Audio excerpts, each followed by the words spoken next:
If there's one thing that holds true about DC comic book movies, regardless of whether you like them or dislike them, is the fact that Batman sells. You put Batman in something, and it's going to make buttloads of money, and he hasn't had a standalone movie since The Dark Knight Rises in 2012. It's about time that he had another go-around. Yes, Ben Affleck just portrayed him recently, semi-recently, in the Justice League movie, and some of the other movies that came before. I didn't mind him. I thought he made an okay Batman, but what's really disappointing is the fact that we never got to see his individual story. We never got to see his Gotham City, his universe, his life.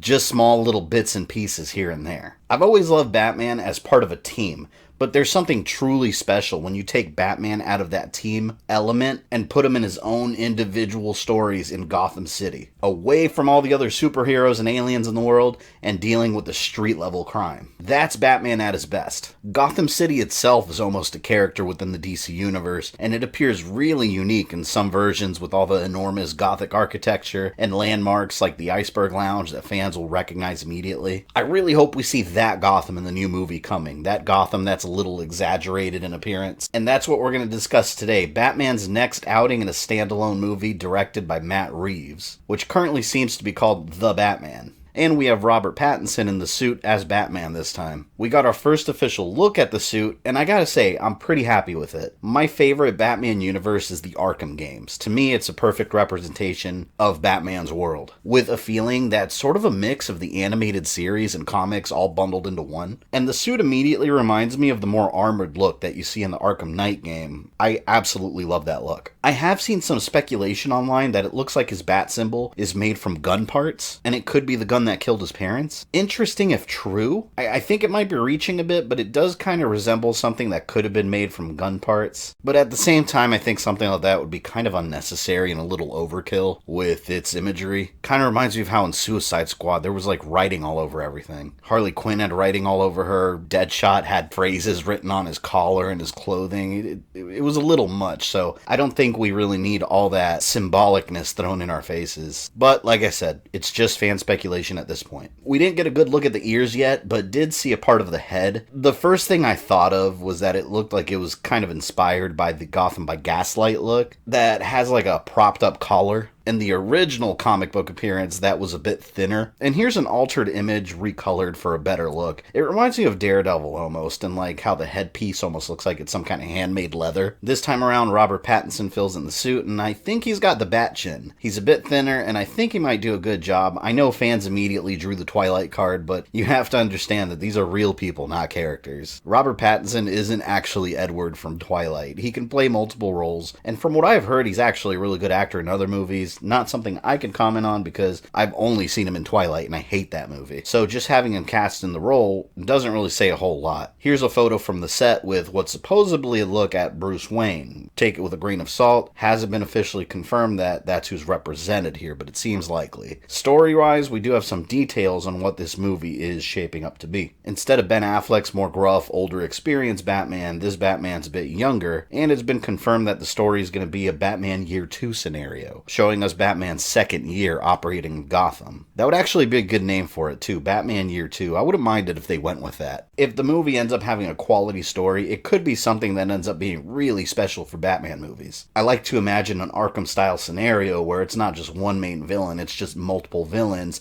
and Batman having to deal with this big crime wave going on in the city. And it's actually been confirmed that, yes, we are getting multiple villains. And most of them have been cast. The Penguin is being played by Colin Farrell. My first thoughts are that I can't imagine him being that older, fat penguin. That's the classic look in the comics that we're so used to seeing. But the Telltale games in the Gotham series introduced a thinner, not-so-old penguin. So I guess they can go with really any version of the character. Here's another leaked photo from the set, believed to be the Penguin. But again, take it with a grain of salt. I zoomed in, doesn't really look like Colin Farrell to me. The Riddler, another main Batman villain's in it too, played by Paul Dano. Zoe Kravitz is in as Catwoman. I've seen some people complaining that she's black. I don't really care about that, to be honest. We've had a black Catwoman before. It's nothing surprising. As long as she does good in the role, I don't care. And one of the more surprising additions is Firefly. I didn't think we'd ever see Firefly in a movie, and there's rumors that it could be a female version of the character, something that we also saw more recently in the Gotham series, also a female Firefly popped up there. And one of the more minor villains is Carmine Falcone, notorious Gotham City mob boss. He's being played by John Turturro. It's going to be interesting seeing him in that role. When I think of him, I instantly just think of the guy from Transformers, so it's going to be weird seeing him in a serious role. And then we have Batman's support group, Jeffrey Wright James as Commissioner Gordon, great actor, and Andy Serkis as Alfred. I think that's perfect casting right there, and I hope we see a tougher Alfred. Alfred is always at his best when he's not just a caretaker of Bruce, but also puts Batman in his place when he needs to, something we actually see in the Arkham Origins game quite a bit. This new version of Batman is really going to be its own thing. It doesn't seem like it's going to be connected to the extended DC movie universe in any way, shape, or form. So I guess you could say it's kind of like the Joker, where it's just